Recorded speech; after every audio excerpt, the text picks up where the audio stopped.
Class 10 science chapter first session second. इससे पहले वाले सेशन में अपन ने देखा था कि भोजन संतुलित भोजन के घटक कितने होते हैं, संतुलित भोजन के घटकों की कमी से हमारे शरीर में क्या क्या प्रभाव पड़ता है, संतुलित भोजन के लाभ क्या है, संतुलित भोजन नहीं करने की हानियां क्या है।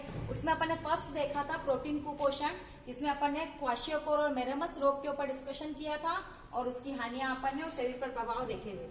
आज अपन सेकंड शुरू कर रहे हैं खनिज कुपोषण। खनिज कुपोषण पढ़े उससे पहले मानव शरीर में दो प्रकार के खनिज की आवश्यकता होती है। जनरली जो वृहद मात्रा में होते हैं उनकी ज्यादा आवश्यकता होती है, जो सूक्ष्म मात्रिक होते हैं उनकी हमारे शरीर में बहुत कम आवश्यकता होती है लेकिन नेसेसरी होते हैं। यहाँ पे खनिज कुपोषण में अपन ने 3 एक इंडेक्स दिख रही है, जिसमें खनिज के नाम, प्राप्ति स्रोत और शरीर पर इनका इफेक्ट दिख रहा है आपको। सबसे पहला है सोडियम। सोडियम का सिंबल है Na। इसको अपन नेट्रियम के कारण इसका अपन सिंबल लिखते हैं Na, क्योंकि लैटिन नाम सोडियम का नेट्रियम होता है। और उस समय जब इसकी खोज हुई थी, जब उस समय इसको यूनिवर्सल जो हुआ था वो नेट्रियम नाम से हुआ था, इसलिए इसका सिंबल Na। जनरली अपने को सामान्य नमक से मिलता है, जो अपन घरेलू नमक यूज करते हैं उसमें अपने को सोडियम मिलता है। सोडियम नमक का सामान्य नाम है नमक और इसका रासायनिक नाम है सोडियम क्लोराइड और इसका सिंबल है NaCl।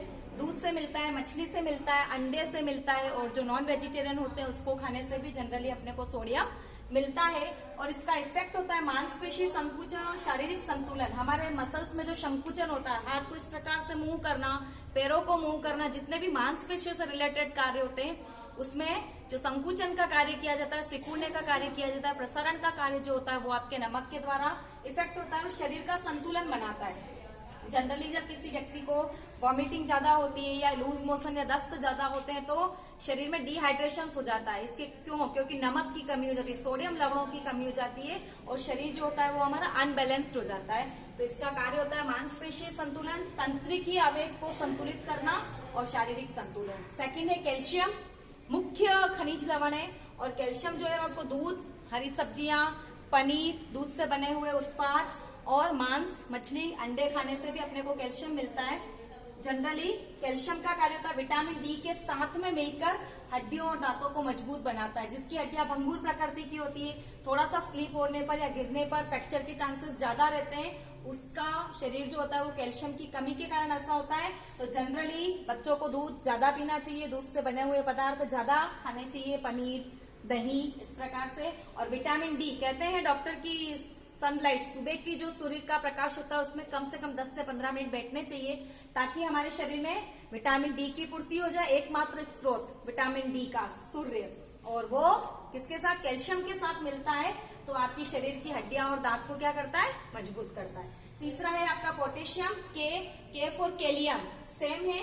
केलियम जो है वो आपका इसका लैटिन नाम है और पोटेशियम इसका जनरली IUPAC द्वारा दिया गया नाम है। ये लगभग सभी खाद्य पदार्थ में आपको पोटेशियम मिलता है। इसका कार्य भी होता है कोशिकीय क्रियाओं का संचालन करना। कोशिका से रिलेटेड जितने भी कार्य होते हैं, उन सभी मेटाबॉलिक एक्टिविटी जितनी भी होती है, उन सबको संचालित करने के लिए आपके पोटेशियम की आवश्यकता होती है। फोर्थ है फॉस्फोरस। जनरली बड़े अनाज, बाजरा और सूखे मेवे, ड्राई फ्रूट्स खाने से फॉस्फोरस की पूर्ति हो जाती है। इसका कार्य होता है कैल्शियम के साथ मिलकर ये दांतों और हड्डियों को और मजबूत बनाता है, सब्स्टिट्यूट के रूप में काम करता है। लौह तत्व इंपॉर्टेंट, इसके ऊपर आपके जनरली क्वेश्चंस बनता है। लौह में F, सेम है, इसका नाम फेरस है और इसका लैटिन नाम फेरस होने से इसको F से लिखा जाता है।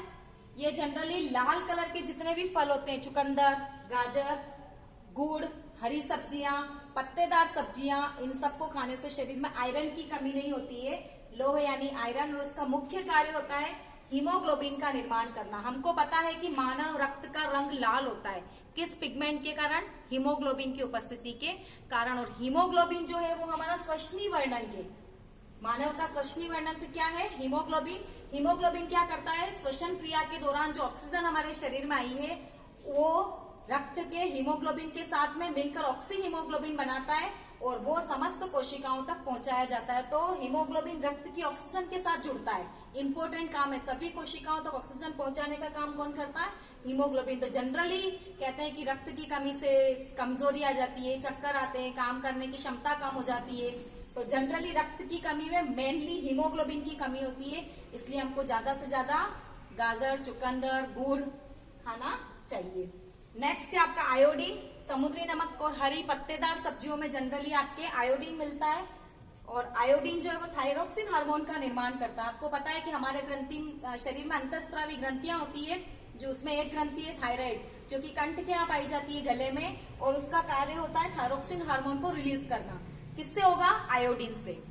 अगर हमारे शरीर में आयोडीन प्रॉपर नहीं जाएगा तो थायरोक्सिन ग्रंथि थायराइड ग्रंथि एक्टिव नहीं होगी और थायरोक्सिन हार्मोन सिक्रीट नहीं होगा। थायरोक्सिन हार्मोन के सिक्रीट नहीं होने से हमें गेंगा, उसी को ग्वाइटर भी कहते हैं और उसी को गलगन रोग भी कहते हैं, वो रोग हो जाएगा जिसमें गला फूलकर लटक जाता है। दूसरा, जितने भी आपके टेडपोल्स होते हैं, मेंढक के लार्वा, वो जो होते हैं वो जब तक उनको थायरोक्सिन हार्मोन नहीं मिलता है तब तक उनका डेवलपमेंट वयस्क मेंढक में नहीं होता है।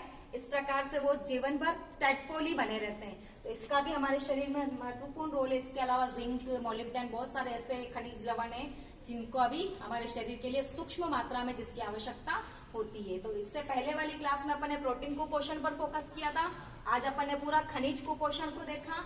आपको ये इंडेक्स एज इट इज अपनी होमवर्क कॉपी में बनानी है। नेक्स्ट क्लास में अपन विटामिन कुपोषण के ऊपर डिस्कशन करेंगे। Thank you.